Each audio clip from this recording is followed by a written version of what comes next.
Hey Nate, here's a little walkthrough of your camper, kind of showing you all the little parts of it. I'll just do a full kind of front to back, going over the details of it.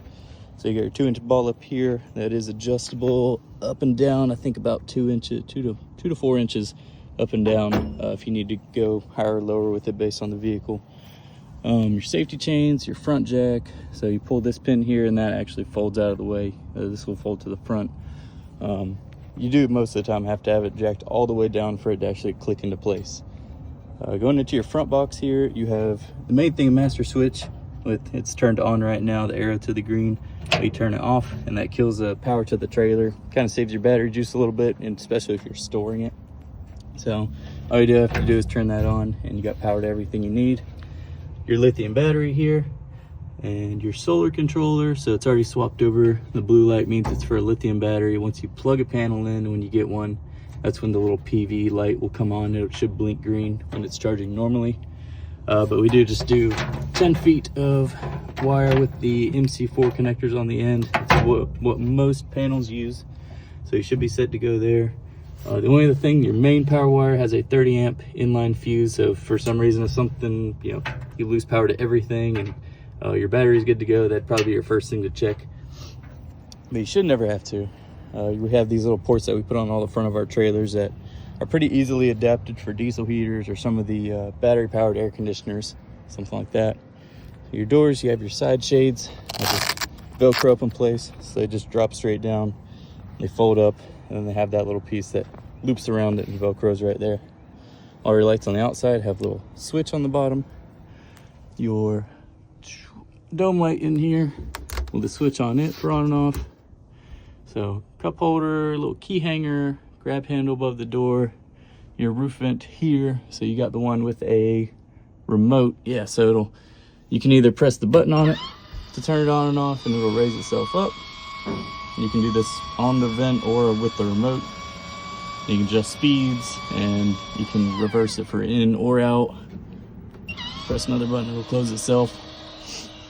You got a couple little goodies here. Some are stashed in your little cargo pockets. Those are a lot of instructionals for the different component, like electrical components in here. You do have a stake packet for your awning, and then that green bag over there is actually for the light strip on the awning. So your cabinetry here, all you do is take the loop off of these sides here, and you kind of get your full access to pack in what you need. And then when you're done, you can just loop it right back. And that holds everything in. Let's say you do have also little 12 volt plugs down there, as well as a 120 volt plug on the bottom. So shore power or battery power, you're good to go. You do have a 12 volt plug on the outside here too. Your spare tire. And then in the back, so your cooler slide here. So it's just one little blue tab you lift up and it pulls it out, so it locks out. We cut these little slots for the straps for a lot of coolers, that way it's not completely bumbling around down there. And then a plug ready to go for an electric cooler if you want. Got your cabinet doors here, both sides, so that one does miss the faucet if you fold that down. So you got a 12 volt plug here with a little, can't know if you can't see it in the sunlight, but it does read the voltage. There's a little button under there to turn that on and off if you want, because sometimes it can be bright, I guess, if you're wanting to keep it dim in the back. 120 volt plug there for shore power. And then to actually operate your water, you have the faucet up, you turn this switch on here, that's your pump switch. So that actually turns your water pump down here on, which is mounted on the sidewall right there. So as soon as you crack it open, you'll hear it and you'll have it start to run water. And then you can just turn that off when you're done using water. But it drains right down here, that's your drain tube.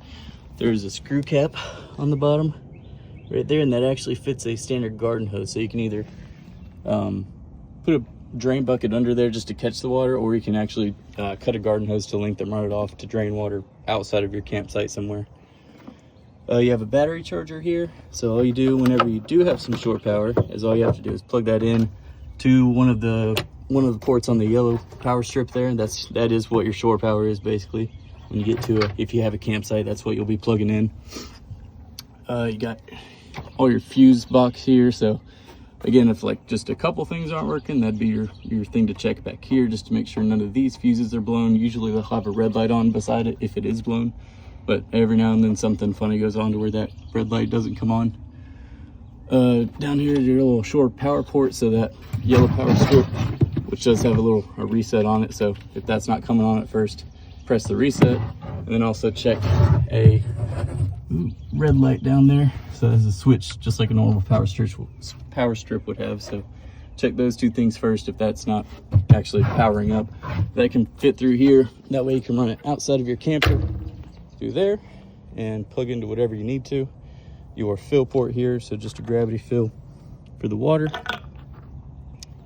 And let me think, so you got your roof rack, obviously, your other door, tire. So the rear jacks here, all they do is unpin, just a little pull pin here.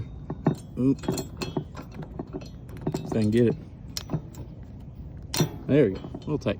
And they just drop into place. You can pin them where they fall. And then if you jack up just a little bit on the front of the camper, it actually put pressure on them to where you're not rolling all around. So like I said, I think that is near about it for your camper.